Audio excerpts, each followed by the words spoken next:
News 8 at 5 starts now. And we begin at 5 o'clock with iTeam8 and a former Indiana sheriff now facing criminal charges for corruption. And we have new details just in on the case against the former Clark County sheriff and the 15 felony counts against him. iTeam8's Cody Fisher has been working this story all day. Former Clark County Sheriff Jamie Knoll pled not guilty to all of the charges he's facing in court. This is Knoll walking with his attorney moments after posting his $75,000 cash bond. When he saw our cameras, he turned around and walked away. His first court hearing is the culmination of an investigation that started in June. There's been 13 search warrants to date. There's been 41 subpoenas to everything from bank accounts to a multitude of other things. According to the probable cause affidavit, one of those search warrants was served at Knoll's pole barn in Utica, Indiana.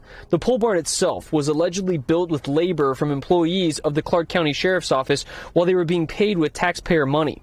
During the search of the pole barn, law enforcement seized 30 cars connected to the investigation.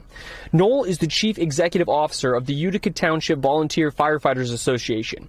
In that role, he's accused of trading expensive cars titled to the association for other cars that he would then put in his name and then personally pocketed the money when he sold them. The probable cause affidavit gave 4 instances of that happening, where Knoll allegedly pocketed $186,000. The special prosecutor in the case said their investigation is not over yet. One thing that the state is waiting for at this point in time is an audit. The audit is being done by the Indiana State Board of Accounts and a review of tax records by the Indiana Department of Revenue. We're unsure when that will be completed.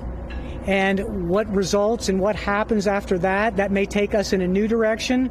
It may provide additional insight to some of the things that were going on. In court, Knoll's attorney and the prosecutor fought over how much his bond was going to be. The state believed he was a flight risk and presented evidence of that sort.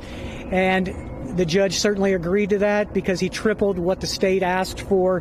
While out on bond, Knoll has to turn over all of his guns, except for one shotgun that he's allowed to have for personal protection. I asked Knoll's attorney if he had a statement on behalf of his client, and he declined to comment, saying that all of my questions would be answered during his opening statements of the trial, starting on May 6th. Reporting in Jeffersonville, Cody Fisher, Wish TV, iTeam8.